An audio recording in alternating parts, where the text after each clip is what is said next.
बिस्मिल्लाहिर्रहमानिर्रहीम। अस्सलाम वालेकुम। मेरे चैनल में खुश आमदीद। मुझे शदीद नींद आ रही थी, लेकिन सुबह मेरा पेपर भी था, इसलिए मैं अपनी नींद को काबू में करते हुए किताब खोले पढ़ने में मसरूफ थी।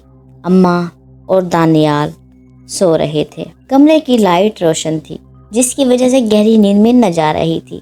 उनकी आदत थी कि वो बिल्कुल अंधेरे में सोती थी, लेकिन मेरी भी मजबूरी थी, मैं सो न सकती थी। मैंने घड़ी पर वक्त देखा, अभी 10:30 बजे थे, लेकिन शदीद सर्दी की वजह से ऐसा लग रहा था कि आधी रात हो गई हो। आजकल पूरे मुल्क में शदीद सर्दी की लहर आई हुई थी, जिसकी वजह से सरे शाम ही लोग अपने कमरों में छुपकर बैठ जाते थे और सर्दी से बचने की कोशिश करते थे। अम्मा ने करवट लेते हुए मेरी तरफ देखा और नींद से बोझल लहजे में बोली, अब सो जाओ और सुबह जल्दी उठकर बाकी तैयारी कर लेना, तुम्हें भी नींद आ रही है। अम्मा की बात सुनकर मैंने एक बार फिर घड़ी की तरफ देखा। अभी रात इतनी भी ज्यादा न गुजरी थी।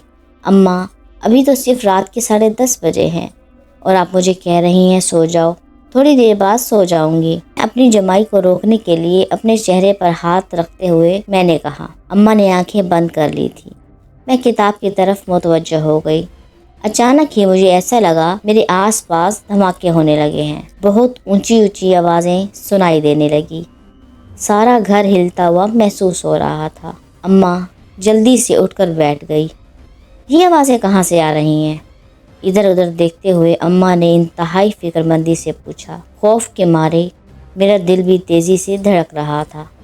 ऐसा लग रहा था कि बाहर सहन में किसी ने बड़े बड़े पत्थर फेंके हैं। अपने खौफ पर काबू पाते हुए मैंने कहा। एक बार फिर धड़म धड़म की आवाज़ें सुनाई देने लगी और मुझे अपना घर फिर हिलता हुआ महसूस हुआ। तो ऊंची आवाज़ से कलमा पड़ने लगी थी। जब आवाज़ें आना बंद हुई तो अम्मा ने मेरी तरफ देखकर गुस्से से पूछा, आज छत पर कौन गया था? और ये आवाज़ें छत से आ रही हैं। मैं छत पर बिल्कुल भी नहीं गई। कॉलेज से वापस आने के बाद छत पर जाने का कोई फ़ायदा ही नहीं होता। धूप तो ख़त्म हो चुकी होती है, इसलिए तो मैं पिछले कई रोज़ से छत पर नहीं गई। मैंने जल्दी से जवाब दिया। अहमद भाई और भाभी भी अपने चंद महीने के बेटे तलहा को उठाकर हमारे कमरे में आ गए। वो दोनों भी बहुत खौफज़दा लग रहे थे। अम्मा ने भाभी की तरफ देखते हुए जल्दी से पूछा, आज तुम छत पर गई थी और तुमने छत पर कोई गन तो नहीं बिखेरा? अम्मा की बात सुनकर भाभी हैरत भरी नज़रों से हम सब की तरफ देखते हुए कहने लगी, मैं थोड़ी देर के लिए छत पर गई थी और मैंने वहाँ पर बैठकर कुछ फ्रूट खाए थे, जिनके छिलके मैं छत पर ही फेंक आई थी। और वहाँ पर मैंने तलहा के कपड़े भी बदले थे। वो गंदे कपड़े भी छत पर ही पड़े हुए हैं। भाभी ने हैरान होते हुए जवाब दिया। उनका जवाब सुनकर अम्मा ने अपना सर पीट लिया। अहमद भाई गुस्से से भाभी की तरफ देखने लगे। तुम्हें कितनी बार समझा चुका हूँ कि घर की छत पर या स्टोर में किसी भी जगह पर तुमने कोई गन नहीं रखना। यहाँ तक कि बच्चे के गंदे कपड़े भी तुमने छत पर नहीं रखने, लेकिन तुम्हें क्यों बात समझ नहीं आती? भाई गुस्से में आ चुके थे और अब भाभी को भी डांट रहे थे। वो बेचारी हैरान थी कि सब घर वालों को क्या हो गया है। ये तो वो जानती थी कि अम्मा बहुत सफाई पसंद है, जिसकी वजह से हम सब बहन भाइयों को भी साफ सुथरा रहने की आदत पड़ चुकी थी। इसका मतलब ये है कि भाभी सफाई पसंद नहीं है। इसलिए वो शर्मिंदा होने के साथ साथ हैरान भी हो रही थी कि उन्होंने ऐसा कौन सा गुनाह कर दिया था। बेटा, मैंने तुम्हें समझाया था कि हमारे घर में कोई बुजुर्ग रहते हैं या कोई गैर मरी मखलूक है जो कि बहुत इबादत गुजार और नेक रूह हैं। उन्हें घर में गंदगी बिल्कुल भी पसंद नहीं। जब मेरे बच्चे छोटे थे, अगर गलती से भी कोई कपड़ा या कोई गंदे बर्तन कहीं पड़े रह जाते तो उस रोज़ शाम के बाद ही हमारे घर में शोर शुरू हो जाता था। कभी ज़ोर ज़ोर से दरवाजे पीटे जाने लगते तो कभी खिड़कियां खुद ब खुद खुलने और बंद होने लगती। जब हमने किसी बुजुर्ग से पूछा, उन्होंने बताया कि इस घर की छत पर कोई नेक रूह बसती है जिसको गंदगी बिल्कुल भी पसंद नहीं। इसलिए तुम्हें हमेशा समझाया है कि घर में कहीं भी गंद नहीं होना चाहिए। आज तुम छत पर ना सिर्फ अपने बेटे के गंदे कपड़े छोड़ आई हो, बल्कि खाने पीने की गंदगी भी फैला कर आई हो। इसलिए वो बुजुर्ग बहुत गुस्से में हैं और चाहते हैं कि छत की सफाई की जाए। अम्मा ने भाभी को समझाते हुए कहा।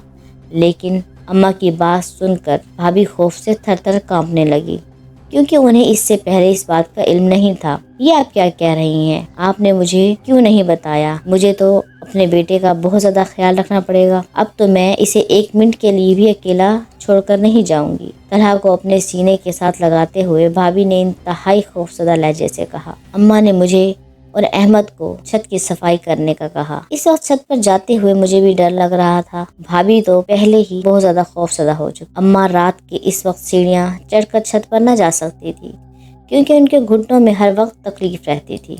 मैं इनकार न कर सकती थी क्योंकि अगर मैं इनकार करती तो फिर अम्मा को ही छत पर जाना पड़ता। इसलिए मैं अपने दिल को मजबूत करते हुए भाई के पीछे पीछे चलते हुए सीढ़ियां चढ़कर छत पर आ गई। छत पर माल्टे और केले के छिलके बिखरे पड़े थे। साथ में अहमद के कपड़े भी रखे हुए थे। मैंने जल्दी से झाड़ू की मदद से सब छिलके उठाए और एक शापर में डाल दिए। अहमद के गंदे कपड़े उठाकर हम जल्दी से नीचे आ गए। भाभी तो इस कदर खौफजदा हो गई थी कि अपने कमरे में जाते हुए भी डर रही थी। अम्मा ने उन्हें तसल्ली दी और समझाया कि डरने या खौफजदा होने की ज़रूरत नहीं है। इस घर में जो भी मखलूक रहती है उसने हमें कभी भी तंग नहीं किया। अम्मा के समझाने पर भाभी कुछ मुतमईन दिखाई देने लगी, लेकिन अब भी वो बार बार अपने बेटे को अपने दुपट्टे में छुपा लेती। मैं बचपन से ही अम्मा से ये सुनती आ रही थी कि इस घर में जिन्नात भी रहते हैं जो बहुत नेक और इबादत गुजार हैं। मुझे भी आज तक किसी ऐसी मखलूक को देखने का इत्तेफाक नहीं हुआ था क्योंकि मुझे अच्छी तरह से इल्म है। बचपन से ही मैंने अम्मा को बहुत सफाई पसंद देखा और वो कभी भी घर में कूड़ा क्रिकेट बिखेरने की इजाज़त न दिया करती। टॉयलेट के इस्तेमाल के बाद हाथ धोने के लिए सख्ती करना। टॉयलेट के इस्तेमाल के लिए अलग से जूते रखे हुए थे। जूते हम कमरे में लेकर नहीं जा सकते थे। एहतियात तो हर वक्त करती रहती थी। शायद यही वजह थी कि हमने कभी किसी मखलूक को न देखा था। अम्मी बताया करती थी कि जब हम बहुत छोटे थे तो अगर गलती से भी कोई गंदा कपड़ा या किसी किस्म का कूड़ा क्रिकेट घर के किसी भी कोने में पड़ा होता तो शाम होते ही घर में ऐसा महसूस होता कि एक तूफान आ गया है। शुरू में अम्मा भी बहुत डर जाती थी, लेकिन फिर वो इस बात को समझ गई तो उन्होंने घर की सफाई का ख्याल पहले से भी ज़्यादा रखना शुरू कर दिया। लेकिन वो अकेली थी और हम 3 बच्चे, घर के सारे काम उनके ज़िम्मे थे। कभी कभी गलती हो भी जाती है। जब से हम समझदार हुए थे हमने ऐसा कोई भी वाक़या नहीं देखा था। यही वजह थी कि हम सब बहुत डर गए थे। भाभी तो उस दिन के बाद सारा दिन अम्मा के कमरे में ही रहती जब तक अहमद भाई घर ना आ जाते। अपने कमरे में जाती ही न थी। आहिस्ता आहिस्ता उनका खौफ भी कुछ कम होने लगा क्योंकि उस रोज़ के बाद दोबारा ऐसा कोई वाक़या रोनुमा नहीं हुआ था। भाभी चंद दिन के लिए अपने मैके रहने के लिए चली गई। मैं भी इम्तिहानात देकर फारिग हो चुकी थी, इसलिए सारा दिन घर पर ही रहना पड़ता। सर्दियों की वजह से तमाम तालीमी इदारों में छुट्टियाँ हो चुकी थी। चंद दिन अपने मैके में रहने के बाद भाभी वापस आ गई, लेकिन आते ही उन्होंने एक अजीब फरमाइश कर दी। नाश्ते के बाद वो अम्मा के पास बैठ गई। इंतहाई रूखे फीके अंदाज में कहा, इस घर में मुझे बहुत डर लगता है। मुझे ऐसा लगता है कि किसी रोज़ इस घर में रहने वाली खौफनाक और डरावनी मखलूक मेरे बच्चे को कोई नुकसान न पहुंचा दे। इसलिए मैंने अहमद से कहा है कि हम अलग घर में रहेंगे। इस घर में तो मैं अपने बच्चे के साथ नहीं रहती। मुझे तो सांस लेते हुए भी खौफ महसूस होता है। भाभी की बातें सुनकर अम्मा तो हैरत से उनके चेहरे की तरफ देखने लगी। मुझे भी यकीन नहीं आ रहा था कि वो ऐसा भी सोच सकती हैं। अब्बा की वफात के बाद से अहमद भाई ने ही सारे घर को संभाला हुआ था। हम तो सोच भी न सकते थे कि वो हमें छोड़कर जा भी सकते हैं। बेटी, ये तुम क्या कह रही हो?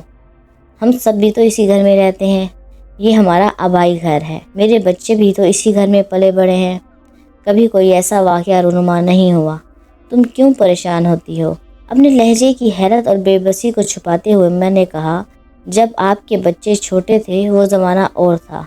अब ज़माना बदल चुका है। मैं तो सोच भी नहीं सकती थी कि मेरे बच्चे को ज़रा सी भी तकलीफ़ देखनी पड़े। आप तो जानती हैं कि ये मखलूक बच्चों को बहुत तंग करती है। मुझे तो हर वक्त डर लगा रहता है। इसलिए मैंने ये फैसला किया है कि इस घर से ही चली जाऊं। अपनी बात पर कायम रहते हुए भाभी ने फैसला कुन लहजे से कहा। मुझे भाभी के रवैये पर बहुत गुस्सा आ रहा था। भाभी, जिन्नात भी अल्लाह ताला की पैदा करदा मखलूक हैं और ये आप भी जानती हैं कि ये तादाद में इंसानों से भी ज्यादा हैं। आप कहीं भी चली जाएं, इनकी मौजूदगी से इनकार नहीं किया जा सकता। इस बात की क्या गारंटी है कि आप अपने बच्चे को इस घर से ले जाएं तो दोबारा कभी اس کو کوई प्रॉब्लम पेश ना आए। अम्मा को खामोश देखते हुए मैंने तेज लहजे से कहा, इससे पहले कि भाभी मुझे कुछ कहती, अम्मा ने मेरी तरफ देखते हुए गुस्से से कहा, हया तुम अपना मुंह बंद रखो, बड़ों की बातों में बच्चों को बोलने की जरूरत नहीं होती। अम्मी के डांटने पर मैं पाँव पटकती हुई वहाँ से हट गई। मुझे अम्मा पर रह रहकर गुस्सा आ रहा था।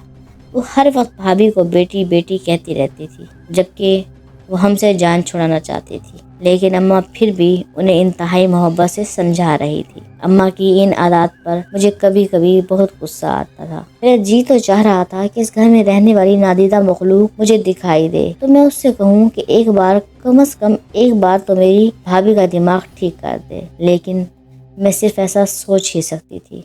ऐसा होना मुमकिन न था। अहमद भाई शाम को घर आए तो भाभी ने उन्हें भी अपना फैसला सुना दिया। हमारी तरह वो भी बहुत परेशान हो गए, क्योंकि वो अच्छी तरह से जानते थे कि उनके बाद हमारा कोई भी नहीं है। दानियाल अभी खुद छोटा था और पढ़ रहा था। अहमद भाई के लिए भी मुमकिन न था कि वो किराए पर घर लेकर अपनी बीवी और बच्चे के अखराजात पूरे करने के बाद हमारी जरूरत को पूरा करते, क्योंकि उनकी आमदन भी बहुत ज्यादा न थी। ये सब बातें तो भाभी को सोचना चाहिए थी, लेकिन वो तो अपनी बात पर डटी हुई थी। अहमद भाई ने तो भाभी की बात सुनते ही इनकार कर दिया और कहा कि वो अपने छोटे बहन भाइयों और माँ को कभी भी अकेला छोड़कर नहीं जा सकते। भाई ने भाभी को समझाने की कोशिश की कि यहाँ पर कुछ भी ऐसी वैसी बात नहीं है, हम सब बहुत अच्छे तरीके से जिंदगी गुजार रहे हैं।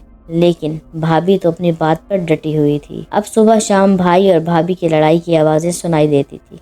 इस सूरत हाल पर हम सब बहुत परेशान थे। अम्मा तो बीमार रहने लगी थी। इससे पहले कि भाई और भाभी का झगड़ा हद से बढ़ जाता, अम्मा ने भाई से कहा कि वो अलग घर ले और अपनी बीवी की ये ख्वाहिश पूरी कर दे, लेकिन अहमद भाई ऐसी कोई बात मानने के लिए तैयार न थे। जब भाभी को इस बात का अंदाज़ा हुआ कि अहमद उनकी ये जिद नहीं मानेंगे, तो उन्होंने नया मुतालबा रख दिया कि इस घर में मौजूद नादीदा मखलूक को धक्के देकर घर से बाहर निकाला जाए। इसलिए किसी ऐसे शख्स की मदद ली जाए जो जिन्नात को काबू कर सकता हो, या उसके पास इतनी ताकत हो कि वो इन जिन्नात को यहाँ से बाहर निकाल दे। भाभी का नया मुतालबा सुनकर अम्मा ने बेबसी से एक लंबा सा सांस लिया था। भाई खामोशी से भाभी का चेहरा देखने लगे। अरे बेटी, तुम तो ना जाने क्यों जिद लगाकर बैठी हो। इस मखलूक ने तुम्हें आज तक कुछ कहा है?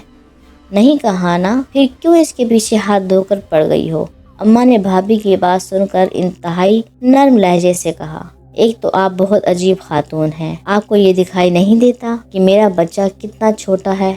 अगर मेरे बच्चे को कुछ हो गया तो इसका जिम्मेदार कौन होगा? क्या आप ये जिम्मेदारी कबूल करती हैं कि मेरे बच्चे को कोई भी तकलीफ हुई तो इसकी जिम्मेदार आप होंगी? अम्मा की बात सुनकर भाभी ने इंतहाई तेज लहजे से कहा। हम सब तो भाभी का रवैया देखकर हैरान हो रहे थे। अम्मी के जवाब देने से पहले ही अहमद भाई गुस्से से बोले, ये तुम अम्मी से किस लहजे में बात कर रही हो? तुम्हें मैंने कितनी बार समझाया है कि अपनी हद में रहा करो। भाई गुस्से में आ गए थे। अम्मा ने भाई को हाथ के इशारे से रोकते हुए कहा, ये सिर्फ तुम्हारा बच्चा नहीं, हम सब का भी इसके साथ रिश्ता है और बहुत करीबी रिश्ता है। हम में से कोई भी ये बर्दाश्त नहीं कर सकता कि इस मासूम फरिश्तों को थोड़ी सी भी तकलीफ हो, लेकिन जो तकलीफ अल्लाह की तरफ से आती है उसमें किसी इंसान का कोई कसूर नहीं होता। क्या तुम्हें इस बात की समझ नहीं?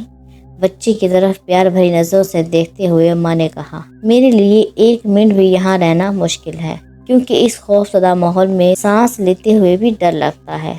लेकिन आप लोग न जाने किस मिट्टी के बने हुए हैं कि इन अजीबो गरीब मखलूकात के दरमियान में रहते हुए भी कोई डर या खौफ नहीं लगता। भाभी ने हम सब की तरफ देखते हुए यूं कहा जैसे हमने उस मखलूक को अपने घर के पालतू जानवर के तौर पर रखा हुआ है। उनकी देखभाल हम खुद करते हैं। भाभी का रवैया और तख्त लहजा सुनकर मुझे शदीद गुस्सा आ रहा था। अजीब हम नहीं बल्कि आप हैं, जिन्हें पूरे खानदान में से किसी की बात समझ नहीं आ रही। अम्मा ने कितनी बार आपको समझाया है कि हम भी इसी घर में रहकर जवान हुए हैं। हमने अपना पूरा बचपन इसी घर में गुजारा है। कभी किसी के साथ कोई ऐसा वैसा हादसा नहीं हुआ जिसकी बना पर इतना बड़ा फैसला किया जा सके। लेकिन अगर आपने हमारी बात न मानी और इस मखलूक को यहाँ से भगाने की कोशिश की तो मुझे यकीन है कि फिर ये मखलूक हमारी दुश्मन बन जाएगी और हम सबको नुकसान पहुँचाएगी। भाभी की तरफ देखते हुए मैंने ऊंची आवाज़ से कहा, मैं उन्हें ये बताना चाहती थी कि अगर उन्हें गुस्सा आता है तो हमें भी उनकी बात सुनकर गुस्सा आ जाता है। امی نے مجھے بھابھی کو جواب دینے پر بہت ڈانٹا، لیکن میں کیا کرتی؟ انہیں کسی کی کوئی بات سمجھ نہیں آ رہی تھی۔ بھابھی غصے سے اپنے کمرے میں چلی گئی تو امی نے میری طرف دیکھتے ہوئے کہا، حیا بیٹی، میں نے تمہاری تربیت ایسی نہیں کی۔ آج تم اپنی بڑی بہن کو کیسے منہ کھول کھول کر جواب دے رہی تھی؟ چھوٹوں کو یہ بات بالکل بھی زیب نہیں دیتی کہ وہ بڑوں کو جواب دیں۔ امی نے میری طرف دیکھتے ہوئے انتہائی افسوس بھرے لہجے سے کہا۔ مجھے اس بات پر کوئی شرمندگی نہ تھی کہ میں نے بھابھی کو سمجھانے کی کوشش کی، کیونکہ انہیں کسی کی کوئی بات سمجھ نہیں آ رہی تھی۔ یہ ضروری تھا کہ انہیں ایسے ہی سمجھایا جائے، لیکن اب میں اماں کو مزید ناراض نہ کر سکتی تھی، اس لیے سر جھکا لیا۔ اب شرمندہ ہونے کا کیا فائدہ؟ اس لیے کہتے ہیں کہ بولنے سے پہلے سوچ لینا چاہیے، اماں نے افسردہ لہجے سے کہا اور کمرے سے باہر چلی گئی۔ میرا خیال تھا کہ اماں کے جانے کے بعد بھائی بھی مجھے ڈانٹیں گے، لیکن وہ خاموشی سے بیٹھے رہے۔ اس کا مطلب تھا کہ انہیں میری کوئی بات بری نہیں لگی۔ بھابھی اب اپنے کمرے میں تھی، بھائی ہمارے کمرے میں بیٹھے ہوئے تھے۔ مجھے ایسا لگ رہا تھا کہ دونوں کے درمیان بہت سخت جھڑپ ہوئی ہے۔ میں دل میں دعا مانگنے لگی کہ اللہ تعالیٰ میرے بھائی اور بھابھی کو ہمیشہ خوش و خرم رکھے۔ بھابھی شدید ناراض تھی، اس لیے وہ اپنے کمرے سے باہر ہی نہ آ رہی تھی۔ رات کے کھانے پر بھی وہ کمرے سے باہر نہ نکلی تو اماں نے مجھ سے کہا کہ میں ان کے لیے کھانا ان کے کمرے میں ہی دے آؤں۔ جب میں کھانا ان کے کمرے میں لے کر گئی تو بھابھی نے مجھ سے کوئی بات نہ کی۔ میں بھی خاموشی سے برتن رکھ کر کمرے سے باہر آ گئی۔ بھابھی کے رویے سے مجھے بہت دکھ ہو رہا تھا۔ میں نے ہمیشہ یہ کوشش کی تھی کہ وہ ہم سے ناراض نہ ہوں، ہماری طرف سے انہیں کوئی مسئلہ نہ ہو، لیکن وہ جان بوجھ کر کوئی نہ کوئی مسئلہ کھڑا کر ہی لیتی تھی۔ صبح احمد بھائی آفس چلے گئے۔ اماں رات کی وجہ سے بہت پریشان تھی، کیونکہ بھابھی کی فرمائش ایسی نہ تھی جسے پورا کر سکتی، اس لیے پریشان ہو رہی تھی۔ سر میں شدید درد کی شکایت کر رہی تھی۔ میں نے انہیں میڈیسن بھی دی تھی، لیکن ان کی طبیعت بہتر نہ ہوئی تو وہ محلے کے ڈاکٹر کے پاس چیک کروانے کے لیے چلی گئی۔ دانیال بھی گھر پر موجود نہ تھا۔ بھابھی اپنے کمرے میں تھی، میں گھر کی صفائی میں مصروف ہو گئی۔ اس وقت بالکل خاموشی تھی، اس لیے باتیں کرنے کی آوازیں سنائی دینے لگی۔ یہ آواز بھابھی کے کمرے سے آ رہی تھی۔ نہ چاہتے ہوئے بھی میں توجہ سے سننے لگی کہ وہ کیا باتیں کر رہے ہیں۔ وہ اپنے کمرے میں تھی اور میں کچن کے دروازے پر۔ مجھے ان کی باتوں کی کچھ سمجھ نہ آ رہی تھی، اس لیے محتاط قدم اٹھاتے ہوئے ان کے کمرے کے دروازے تک آ گئی۔ وہ فون پر کسی سے بات کر رہی تھی۔ میرا خیال تھا کہ وہ اپنے میکے میں کسی سے بات کر رہی ہوں گی، لیکن وہ بار بار کسی کو بابا جی کہہ کر پکار رہی تھی۔ میرے لیے یہ نام بالکل نیا تھا، کیونکہ میں اچھی طرح سے جانتی تھی کہ ان کے والد صاحب تو وفات پا چکے ہیں۔ آپ مجھ سے منہ مانگی رقم لے لیں، اس کی مجھے کوئی فکر نہیں، لیکن میں بس یہ چاہتی ہوں کہ میری نند سے میری جان چھوٹ جائے۔ میں نے آپ کو اس کا نام اور تصویر دونوں فون پر بھیجی ہیں اور ایڈوانس کی رقم بھی بھجوا دی ہے۔ بس آپ نے میرا کام کرنا ہے، اس کے بعد میں دیکھوں گی کہ مجھے کیا کرنا چاہیے۔ بھابھی کسی سے فون پر باتیں کر رہی تھی۔ انہیں شاید اس بات کا پورا یقین تھا کہ کوئی بھی ان کی باتیں نہیں سن رہا، لیکن میں نے ان کی باتیں سن لی تھی اور ابھی تک مجھے یقین نہیں آ رہا تھا کہ وہ کیا کر رہی ہیں، کیونکہ وہ کچھ بہت غلط کرنے جا رہی تھی۔ میرا دماغ تو بالکل معاف ہو چکا تھا۔ الٹے قدم واپس آ گئی۔ بہت دیر تک میں خالی دماغ کے ساتھ بیٹھی رہی، کچھ سوچا بھی نہیں جا رہا تھا۔ کچھ دیر بعد اماں گھر واپس آئی تو مجھے خاموش اور پریشان دیکھ کر وہ بھی پریشان ہو گئی اور مجھ سے پوچھنے لگی کہ تم ایسے کیوں بیٹھی ہو؟ مجھے کچھ سمجھ نہیں آ رہی تھی کہ میں اماں سے کیا کہوں۔ اگر انہیں کچھ بتاتی ہوں تو وہ بہت پریشان ہو جاتی ہیں، اس لیے میں خاموش ہو گئی۔ میں اماں کے سامنے زیادہ دیر نہیں رکنا چاہتی تھی، اس لیے گھر کے پچھلے حصے میں کپڑے دھونے میں مصروف ہو گئی۔ میں اس وقت کسی کا سامنا نہ کرنا چاہتی تھی۔ میں کپڑے دھونے میں مصروف تھی جب اچانک ہی ہلکی ہلکی ہوا چلنے لگی۔ موسم سرد ہو رہا تھا کیونکہ دھوپ ختم ہو گئی تھی اور آسمان پر بادل آ گئے تھے۔ ایسا موسم ہمیشہ بہت اچھا لگتا تھا۔ میں اس موسم کو بہت انجوائے کرتی تھی۔ اچانک ہی میرے ذہن میں خیال آیا کہ جلدی سے کپڑے دھونے کے بعد میں چھت پر چلی جاؤں اور اس موسم سے لطف اندوز ہوں۔ میں تیزی سے کپڑے دھونے لگی۔ میرا موڈ ایک دم سے چینج ہو گیا۔ سچ کہتے ہیں کہ موسم انسان کے رویے پر اثر انداز ہوتے ہیں۔ جلدی سے کپڑے دھو کر میں چھت پر لے آئی اور انہیں دیوار پر پھیلا دیا۔ بادلوں اور ہوا نے مل کر موسم کو بہت خوشگوار بنا دیا تھا۔ میں چھت پر ادھر ادھر ٹہلنے لگی۔ مجھے بہت اچھا لگ رہا تھا۔ میں اپنے دل میں سوچ رہی تھی کہ بارش شروع ہونے کے بعد میں اپنے ہاتھوں سے مزیدار پکوڑے بناؤں گی اور سب کو کھلاؤں گی۔ اپنے اس خیال پر میں خود ہی ہنسنے لگی۔ میں اپنے خیالوں میں مگن تھی جب میرے پاؤں کے قریب ایک کالے رنگ کا کپڑا گرا۔ یہ کوئی دوپٹہ یا چادر تھی۔ میں ادھر ادھر دیکھنے لگی کہ یہ چادر کہاں سے اڑ کر آئی ہے، کیونکہ میں نے پہلی نظر میں ہی پہچان لیا تھا یہ کپڑا ہمارے گھر کا نہیں ہے۔ میری امی یا بھابھی کسی کی بھی ایسی چادر نہ تھی۔ میں نے ادھر ادھر تمام چھتوں کی طرف دیکھا، لیکن قریب قریب کسی کی چھت پر بھی کپڑے پھیلے ہوئے دکھائی نہ دے رہے تھے۔ میں اب بھی اپنے پاؤں کے قریب گری ہوئی اس چادر کو دیکھ رہی تھی۔ میں اسے پہچاننے کی کوشش کر رہی تھی۔ اس بات پر تو مجھے یقین تھا کہ یہ ہمارے گھر میں سے کسی کی بھی نہیں ہے۔ زمین کی طرف جھکتے ہوئے چادر کو میں نے اٹھانے کی کوشش کی، لیکن جیسے ہی میرا ہاتھ کپڑے کے ساتھ ٹکرایا تو جلدی سے میں نے اپنا ہاتھ واپس کھینچ لیا، کیونکہ یہ کپڑا تو بہت عجیب تھا۔ ایسا لگ رہا تھا کہ میرا ہاتھ کسی کپڑے سے نہیں بلکہ کسی پاؤڈر نما چیز کے ساتھ ٹکرایا ہے۔ زمین پر چادر ابھی تک پھیلی ہوئی تھی۔ میں بالکل چادر کے قریب بیٹھ گئی۔ وہ دکھنے میں کپڑا ہی محسوس ہو رہا تھا۔ تیزی سے ہاتھ بڑھا کر میں نے چادر اٹھانے کی کوشش کی، لیکن اس وقت میری حیرت کی انتہا نہ رہی جب میں نے یہ دیکھا بھی اور محسوس بھی کیا کہ یہ تو کپڑا نہیں بلکہ راکھ ہے۔ یہ کوئی مٹی ہے۔ میرے ہاتھ لگانے سے کالے رنگ کی راکھ ادھر ادھر اڑنے لگی۔ میں ابھی بھی حیرت اور خوف سے دیکھ رہی تھی۔ اچانک ہی میرے دل میں خوف آ گیا، کیونکہ میرے ذہن میں یہ بات آ گئی تھی کہ یہ جنات کی کوئی شرارت ہو سکتی ہے، یا یہ بھی ہو سکتا ہے کہ یہ جنات کا کپڑا ہو، لیکن کوئی انسان اسے ہاتھ نہ لگا سکتا ہو۔ میں ہاتھ جھاڑتے ہوئے تیزی سے کھڑی ہوئی۔ میں چھت سے نیچے جانے لگی۔ میری آنکھوں نے ایک اور عجیب و غریب منظر دیکھا۔ وہ کالے رنگ کا کپڑا یا راکھ میری نگاہوں کے سامنے سے غائب ہو گئے تھے۔ اب چھت پر کچھ بھی نہ تھا۔ مجھے اپنی آنکھوں پر یقین نہیں آ رہا تھا۔ میں جلدی سے چھت سے نیچے آ گئی۔ آج کا دن بہت عجیب تھا۔ میں نے بھابھی کے منہ سے کچھ ایسی باتیں سنی تھی جن پر مجھے ابھی تک یقین نہیں آ رہا تھا، اور پھر میں نے چھت پر جو دیکھا وہ بھی ناقابل فہم اور ناقابل یقین تھا۔ میں نے اماں کو کچھ بھی نہ بتایا، کیونکہ وہ پہلے سے ہی بہت پریشان تھی اور مزید انہیں پریشان نہیں کرنا چاہتی تھی۔ رات کو اماں نے خالہ کو فون کیا اور ان سے کہا کہ وہ جلد سے جلد اپنی بیٹی حیا کی شادی کر دینا چاہتی ہیں۔ اماں کے منہ سے یہ بات سن کر مجھے تو زمین و آسمان گھومتے ہوئے محسوس ہوئے۔ میں نے تو کبھی سوچا بھی نہ تھا کہ میری اتنی جلدی شادی ہو جائے گی۔ اماں بہت دکھی لہجے سے خالہ کے ساتھ باتیں کر رہی تھی اور ان سے کہہ رہی تھی کہ وہ جلد سے جلد میرے لیے کوئی رشتہ تلاش کریں۔ اماں نے بات کر لی تو میں نے غصے سے ان کی طرف دیکھتے ہوئے پوچھا کہ وہ میری شادی کیوں کرنا چاہتی ہیں۔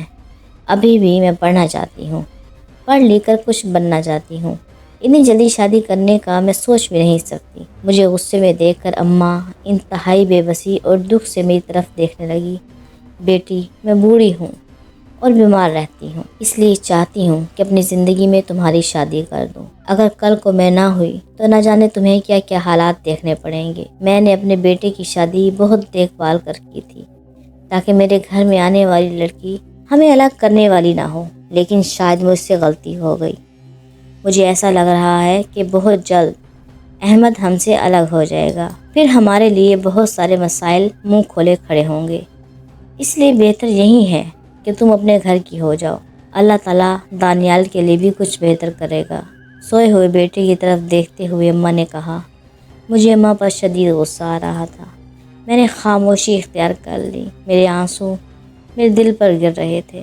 اماں حالات سے مجبور ہو گئی۔ شروع سے ہی بھابھی ہم سے الگ الگ رہتی تھی، اس لیے ہم سب بھی یہی کوشش کرتے تھے کہ بھائی اور بھابھی کے کسی بھی معاملے میں عمل دخل نہ کریں۔ بھابھی گھر کا کوئی بھی کام نہ کرتی تھی، سب کام مجھے ہی کرنے پڑتے تھے۔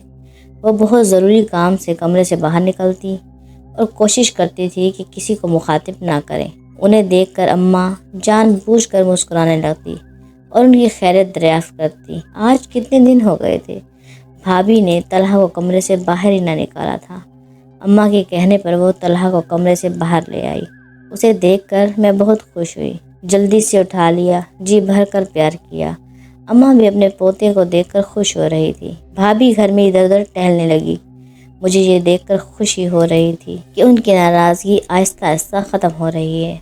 شاید انہیں اس بات کا احساس ہو گیا تھا کہ جو کچھ وہ کہہ رہی ہیں وہ اتنا آسان نہیں۔ ان کے دل میں کیا تھا ہم میں سے کوئی نہیں جانتا تھا۔ آج تو وہ بہت دیر تک کمرے سے باہر رہی، یعنی کہ ہمارے پاس رہی اور باتیں بھی کرتی رہی۔ اس بات سے میں نے اندازہ لگایا کہ وہ صرف اماں سے ہی باتیں کرتی تھی، مجھے مخاطب ہی نہ کرتی تھی۔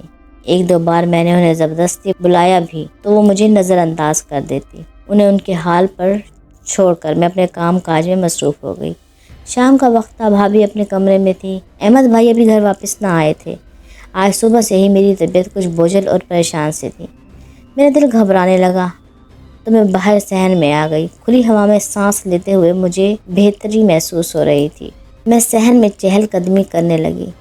صحن بہت بڑا نہ تھا۔ ایک کونے میں اماں نے انگور کی بیل اور کچھ پھول لگائے ہوئے تھے۔ اس کونے میں اندھیرا تھا، برآمدے کی لائٹ روشن تھی، لیکن اس کونے تک روشنی بہت محدود حد تک پہنچتی تھی، جس کی وجہ سے اکثر اندھیرا ہی رہتا تھا۔ میں آہستہ آہستہ قدم اٹھاتی ہوئی انگور کی بیل کے قریب پہنچ گئی۔ جیسے ہی میں نے واپسی کے لیے رخ موڑا تو مجھے پتوں کے سرسراہٹ کی آواز سنائی دی۔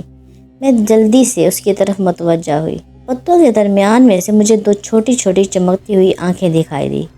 مجھے بہت حیرت ہو رہی تھی کہ اس وقت یہاں پر کون ہے اور جس کی آنکھیں بھی بہت چھوٹی چھوٹی ہیں۔ ایک بار پھر پتوں میں سرسراہٹ ہوئی اور مجھے ایک جھولتی ہوئی لمبی سی چیز دکھائی دی۔ میں نے ایک زوردار چیخ ماری کیونکہ میرے سامنے ایک بہت بڑا سانپ لٹک رہا تھا۔ اندھیرے میں بھی اس کی جلد چمکتی ہوئی دکھائی دے رہی تھی۔ اس کی چھوٹی چھوٹی آنکھوں کی روشنی اتنی تیز تھی کہ ایسا لگ رہا تھا کہ کوئی چھوٹے چھوٹے بلب روشن ہے۔ میری تو حالت اس قدر خراب ہوئی تھی کہ اپنے قدموں پر کھڑا رہنا بھی مشکل ہو رہا تھا اور پھر میں بے ہوش ہو کر زمین پر گر گئی۔